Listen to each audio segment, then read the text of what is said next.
tarde a todos. Primeiramente, queria agradecer ao convite pelo senhor Luiz Nassif para participar desse evento. E eu estou atualmente como diretor do Departamento de Planejamento da Pesca Industrial do Ministério da Pesca. Tem uma apresentação aqui, né?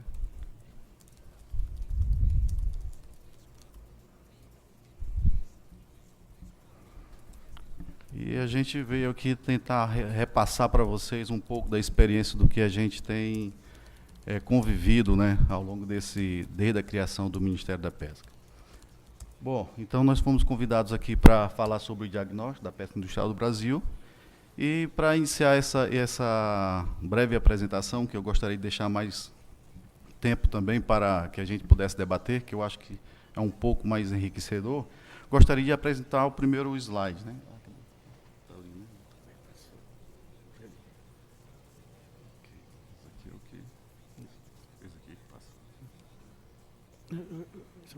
Acho que esse aqui. É aqui. Isso. Bom, esse primeiro slide é para que a gente tenha um momento de reflexão com relação ao que é o pescado no mundo hoje em dia. Antes de a gente conversar sobre a pesca do Brasil, o diagnóstico, a situação, é importante a gente saber o que é que representa o pescado no mundo. E aqui eu botei alguns dados da FAO de 2013, onde apresenta o comportamento da comercialização mundial de pescado e comparando o pescado com outros 3 tipos de carne, que é o frango, o suíno e o bovino. Se a gente puder observar, somente o pescado ele representa o dobro da comercialização das outras carnes juntas, né? E aí você vê qual é a importância do pescado, tanto no mundo e principalmente hoje em dia para o Brasil. Coloquei essa outra figura aqui ao lado, mostrando, certo? Um peixe indo para um lado e o resto do mundo indo para o outro lado. Aí a gente pergunta, será que é o caminho que a gente quer seguir hoje em dia no Brasil com relação ao pescado brasileiro? Por que eu botei um peixe um pouco maior? Porque o Brasil é foco no mundo com relação ao pescado. Seja na parte que nós vendemos, produzimos, pescamos e vendendo, que é um produto de qualidade, seja ele com relação ao consumo de pescado interno, que muitas vezes nós temos pescado de segunda ou terceira qualidade, pelo fato de ser mais barato. E não obstante de outras situações, o que nós temos de melhor, nós estamos mandando para outros países. Então, só para a gente ter uma reflexão de como é a situação do pescado no mundo e o que é que o Brasil pode ser como potência se trabalharmos corretamente e de forma com um planejamento adequado. Obrigado. Passa aqui. Bom, então, para facilitar também o conhecimento, já que eu já convivo um pouco tempo com a parte de pesca, mas mesmo assim a gente tem muito aprendido, eu gostaria de fazer uma analogia, como a gente vai fazer um diagnóstico do setor pesqueiro industrial, uma analogia com a saúde, né? A saúde do Brasil. O que é que eu botei? Para fazer um diagnóstico com relação à pesca industrial brasileira, a gente teria que ter 3 parâmetros e 3 avaliações que nós temos que ter bastante em mente. Primeiro, fazer um diagnóstico da doença. Como é que está a situação do pescado no Brasil e quais são os sintomas que nós temos, né? Fazer, no caso, o estado de saúde também do paciente, considerando não só o pescado, como também todo o setor e indústria pesqueira. E também uma terceira fase, quer dizer, qual o tratamento e aonde nós queremos chegar com relação ao setor pesqueiro industrial brasileiro. Bom, com relação ao diagnóstico, e aí a gente, dentro do governo, tem também, nós não trabalhamos sozinhos para ter soluções. Nós temos que, hoje em dia, trabalhar junto com o próprio setor, com o governo também, porque nós temos outras atividades que estão correlatas com a parte de pesca, e nós temos que fazer a primeira coisa, quem é um especialista que está fazendo a avaliação com relação ao diagnóstico do setor pesqueiro, né? Então, não diferentemente de outras situações, quando nós temos, vou fazer uma comparação simplesmente por analogia, não por ser melhor ou pior do que outras profissões, mas quando nós temos um animal doente em casa, nós levamos aonde? No veterinário. Quando nós temos algum problema nas nossas plantações, quem nós procuramos? Um agrônomo. Então, eu acredito que também, para a situação do setor pesqueiro, nós temos que ter pessoas especializadas com relação ao assunto. Eu não digo especializada no caso de engenheiro de pesca, porque eu sou engenheiro de pesca, mas podemos ter outros especialistas com relação à própria situação e fazer um diagnóstico correto com relação ao momento que nós estamos. Outra coisa que nós podemos ter em paz é que a gente não pode deixar que o paciente ele faça uma autoavaliação. Nós temos que dizer, observar o paciente, observar qual é a situação do setor pesqueiro, dizer o que é que ele está se sentindo para que a gente possa fazer nossos planejamentos, nossas regulamentações e indicações dos nossos tratamentos, né? E outra coisa muitas vezes nós temos um especialista errado, que às vezes a gente também não pode dar na mão de o que a gente chama do interessado. Se a gente comparar também com relação a um hospital ou a um doente, se eu pegar um representante de medicamentos, qual o medicamento que teoricamente ele vai indicar? O que ele está vendendo. Então nós temos que ter uma imparcialidade grande, sejamos nós, o governo, sejam as pessoas que nos assessoram com relação a que tratamento nós devemos dar ao setor pesqueiro. Então são alguns erros que nós temos que avaliar para que a gente não faça um diagnóstico errado. E nós temos um problema muito sério hoje em dia no setor pesqueiro, que a gente chama, continuando a analogia com a saúde, é um câncer que nós temos hoje em dia dentro do setor pesqueiro, que é a pesca ilegal. Não adianta a gente pegar e tentar fazer um tratamento com as pessoas que estão querendo trabalhar justamente, com as pessoas que estão dentro da legalidade, com as pessoas que talvez estejam com alguns problemas de regulamentação, se a gente não extinguir esse câncer que se chama pesca ilegal. Então, isso é um ponto bastante importante, porque senão nenhuma regulamentação nossa vai funcionar. Porque as nossas regulamentações, na maioria das vezes, elas estão direcionadas a quem? Aquelas pessoas do setor, aquelas empresas que estão tentando trabalhar corretamente. Enquanto nós temos outras empresas, outras embarcações que estão fazendo com usufruto do mesmo recurso, o qual muitas vezes nós fazemos cálculos e regulamentações, e quando nós vamos obtemos simplesmente resultados das pessoas que dão suas informações. E muitas vezes nós julgamos ou pré-julgamos que os nossos estoques estão com problema. Será que estão com problema realmente? Então, a eficiência também do setor pesqueiro, daquelas pessoas que trabalham justamente, certo? Ela está totalmente comprometida com aqueles que trabalham de forma ilegal. Porque nós temos uma competição desleal, certo? Onde, muitas vezes, as pessoas pagam impostos, têm os suas obrigações, entre elas de passar por toda a exigência do governo em termos de sanidade, entre outros, e a outra empresa que está ao lado, logicamente, ela vai poder vender o seu produto um pouco mais barato, ou bem mais barato, do que uma empresa que está trabalhando de forma regular. Eu sei que isso aqui, como a gente diz aqui, é um remédio amargo. Por que um remédio amargo? Porque muitas vezes, nós, governo, quando nós vamos fiscalizar, nós fiscalizamos quem? Quem tem endereço. Certo? E muitas vezes nós botamos todo o nosso peso de poder, de governo, ou de responsabilidade, muitas vezes naqueles que estão trabalhando de forma ilegal. E isso traz um prejuízo muito grande para o setor pesqueiro. Então, outra coisa que nós temos que saber é que o setor pesqueiro industrial, com relação ao diagnóstico que nós estamos trabalhando, é que nós temos que repassar uma nova era. Seja uma era de investimentos, e para isso eu vou citar um tópico posteriormente com relação a como nós temos que fazer nossos investimentos. Nós temos que fazer uma modernização da indústria, do setor pesqueiro, certo? Modernização para que a gente possa ter eficiência.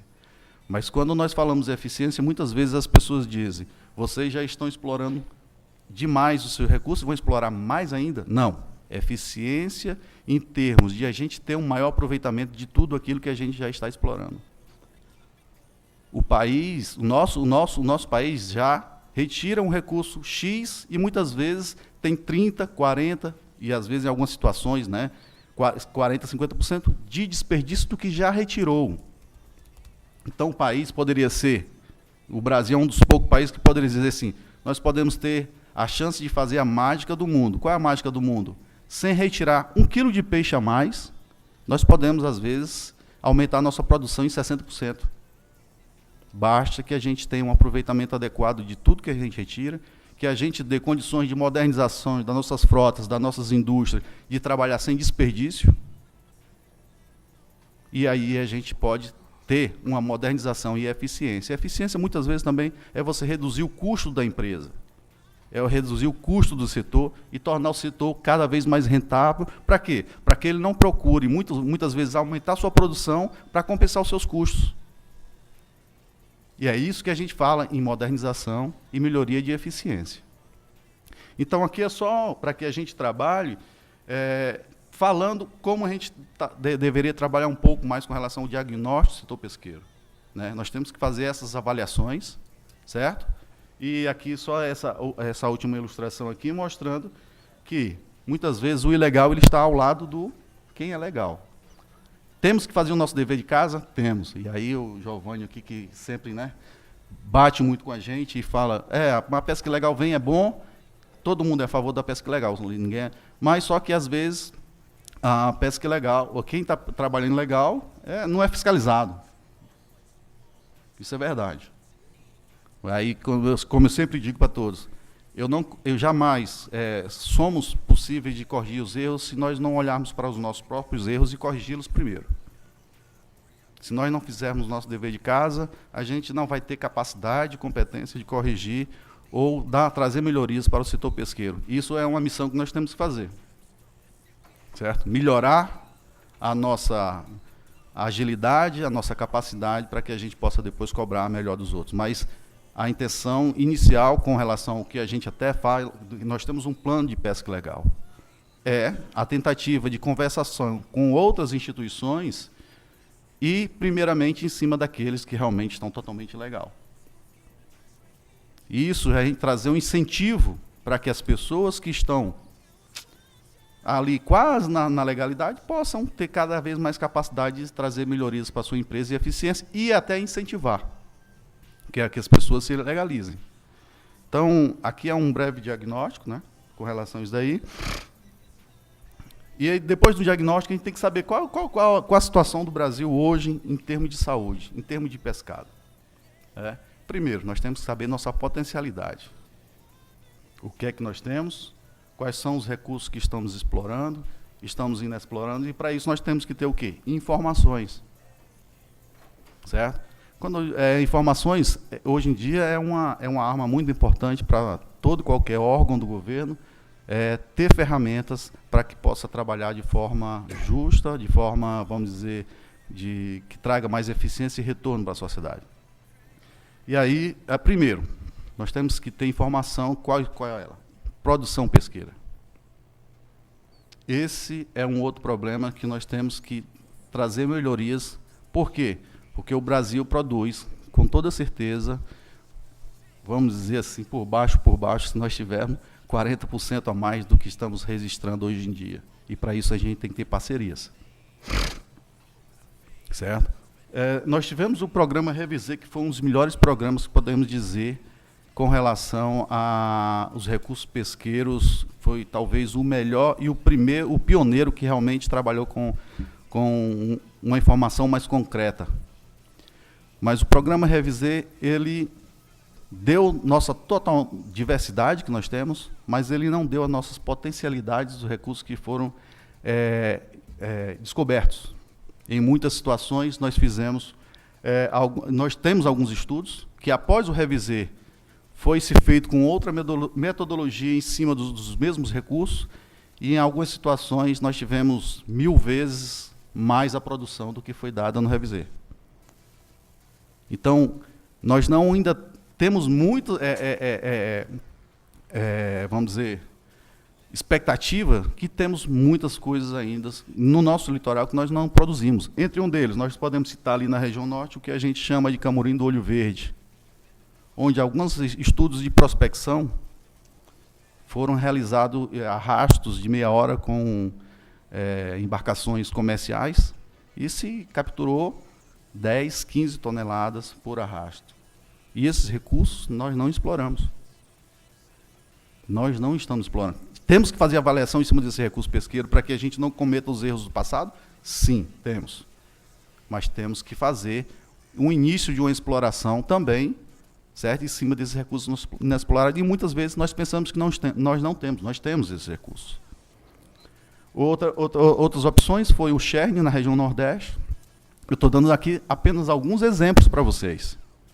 Certo? O Cherne na região Nordeste, onde outros estudos foram realizados, estudos e explorações com intuito comercial, e se capturou 100 toneladas, 150 toneladas, em 45 dias, 50 dias de pescarias.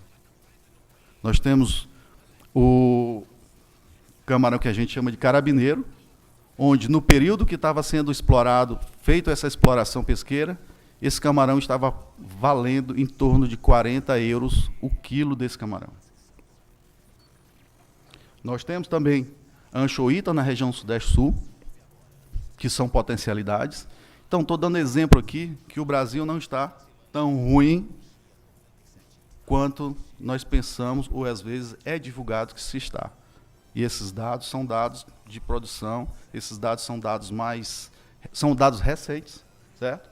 Inclusive, os nossos recursos pesqueiros que estão sendo explorados também não estão em tão má situação. Eu até vou antecipar um pouquinho, está um pouco em má situação, é setor industrial devido a outros fatores. Certo? Então, nós temos os atuns, que isso é um entrave muito grande para nós, porque os atuns são um dos recursos que eles têm uma regulamentação internacional, diferente dos nossos recursos que são endêmicos, que estão na nossa costa, qual nós temos total direito de ordenamento sobre eles. Os atuns são espécies que são regulamentadas pela ICCAT, no nosso caso, no nosso litoral, e que se o Brasil não pescar, existe uma cota, nós temos que cedê-lo. E muitas vezes foi debatido que disse, nós somos soberanos suficiente, que se a gente não pescar, ninguém vai pegar. Não, esse erro nós cometemos em 2012, a nossa cota, se eu não me engano, de albacora branca era de 3.200 toneladas, e devido a gente não ter capturado, ela desceu para 1.800 toneladas. Temos que modernizar, nós temos que fazer realmente que o Brasil seja uma potência pesqueira, não usufruindo a mais do que nós podemos capturar. Isso é lógico.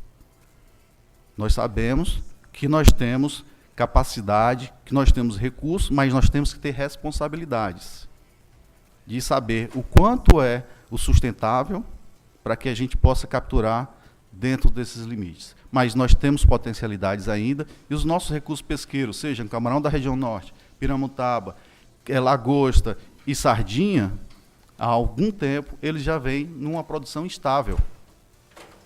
E talvez essa produção seja ainda abaixo do que nós estamos capturando, uma vez que nossas informações ainda não são tão precisas. Então, é o estado um pouco de saúde aqui, eu vou tentar correr. E o tratamento, qual seria o tratamento? O tratamento, primeiro, nós temos que solucionar alguns conflitos internos nossos. O setor pesqueiro é um setor onde nós trabalhamos junto, além de junto com outras atividades, em competição diária, como também em competição de regulamentações, ordenamento, onde nós temos, hoje em dia, a gestão conjunta. E isso faz um entrave muito grande, porque nós trazemos demora de resposta ao setor. E muitas vezes, quando a pessoa está doente, se a gente não der um remédio rápido e preciso, o que é que vai acontecer? É que nós vamos fazer com que aquele doente ele morra. Então, nós temos que solucionar e ser mais eficientes, nós governos, com relação a esse tipo de assunto, que é planejamento e ordenamento do recurso pesqueiro. Hoje em dia também, não contra, mas nós temos embate de áreas com relação ao próprio petróleo. Muitas vezes, as áreas de plataforma que vão ser criadas, elas vão ser criadas em áreas onde já estão sendo atividades pesqueiras. E como é que nós vamos trabalhar? O que é que nós vamos fazer com relação a esses conflitos? Nós temos que trabalhar, sentar na mesa, ser claros, certo? Ser honestos e dizer, aqui é o problema, E aqui nós vamos trabalhar juntos as soluções. Então, para isso, a gente tem que resolver esses problemas internos. Conflitos externos também. Hoje em dia, a própria FAO, a própria ICCAT, que são instituições internacionais que trabalham com ordenamento pesqueiro, dentro desses fóruns, o que acontece é que cada país tem o interesse de ampliar a sua área de atuação. E como nós vamos atuar nossa área de atuação? Através de regulamentações de ordenamento pesqueiro, vamos dizer, que nós não é claro, mas bloqueios comerciais. Se eu quero ampliar minha área de comercialização, se eu tenho uma instabilidade dentro da minha área de pesca, o que é que eu faço para impedir que o seu produto entre dentro do meu país? Vou criar regras, que muitas vezes eu sei que essas regras estão sendo criadas, você não tem condições de respeitá-las. Então, eu abro as portas ou fecho as portas para o seu produto na hora que eu quiser. Então, o Brasil tem que ficar muito atento com relação a esses fóruns. Certo? Esses fóruns, muitas vezes, são fóruns para a regulamentação dos outros países, e não para a regulamentação do ordenamento pesqueiro. E não se faz nada se nós não fizermos planejamento. Então, aqui, nós temos que ter, que foi falado, não só ações de políticas de governo, nós temos que ter política de Estado. O tratamento para o setor pesqueiro hoje em dia, para que nós possamos ser rentáveis, nós temos que ter planos de ações e planos de revitalizações. Mas não devem ser planos imediatos, o qual, devido à estabilidade do nosso governo, amanhã eu posso baixar uma outra regulamentação contrária a que eu simplesmente porque eu não concordo ou porque eu estou em outro governo. A pesca industrial, no caso, que eu estou responsável aqui, ela tem que ter planos de Estado. Isso é a médio e longo prazo. Nós não vamos resolver a situação do setor pesqueiro hoje, mas nós temos que começar hoje. Porque senão amanhã nós vamos estar passando pelos mesmos problemas. Então, temos que ter esse tipo de informação com relação às nossas revitalizações e os nossos planos de ações. Bom, e aqui só para terminar, devido ao tempo, mostra mais ou menos a situação atual. Os recursos pesqueiros não estão com um problema tão sério de saúde. Nós temos potencialidades ainda, agora nós temos que fazer um planejamento, nós temos que trabalhar com estudos e informações. Senão, não vai dar certo. Mas o setor pesqueiro, a indústria, está em uma fase muito difícil. Porque nós temos regulamentações rígidas e, às vezes, não são eficientes. O que são? Nós temos as regulamentações em termos de ordenamento pesqueiro no Brasil, uma das mais rígidas do mundo. Mas por que não são eficientes? Porque não adianta simplesmente assinar um documento, eu faço de conta que fiz o meu papel de governo, não estou citando você, só um exemplo. Ele faz questão, faz de conta que ele obedece, e outra parte faz de conta que fiscaliza. Infelizmente, nesse momento, quem pede é o recurso pesqueiro. Porque ele está sendo explorado, e não está sendo monitorado. Então, nós temos que ser eficientes nas nossas regulamentações. Não só na rigidez, nós temos que ser simples e eficientes. Porque quem quer burlar as regulamentações, burla fácil, porque muitas vezes nós não temos capacidade, capilaridade de fazer uma fiscalização e um monitoramento, vamos dizer, efetivo. E podemos dizer que se nós trabalharmos a médio e longo prazo, nós vamos ter realmente uma indústria economicamente viável, uma atividade, podemos ter uma indústria renovada e uma pesca que é sustentável ambientalmente e socialmente. Se nós não pensarmos nesse tripé, que é a sustentabilidade ambiental com responsabilidade social e viabilidade econômica, é difícil funcionar. Porque o recurso é um só. Né? Então, seria mais ou menos esse breve relato que eu gostaria de fazer para que a gente pudesse debater com relação à pesca industrial no Brasil. Obrigado. Obrigadinho.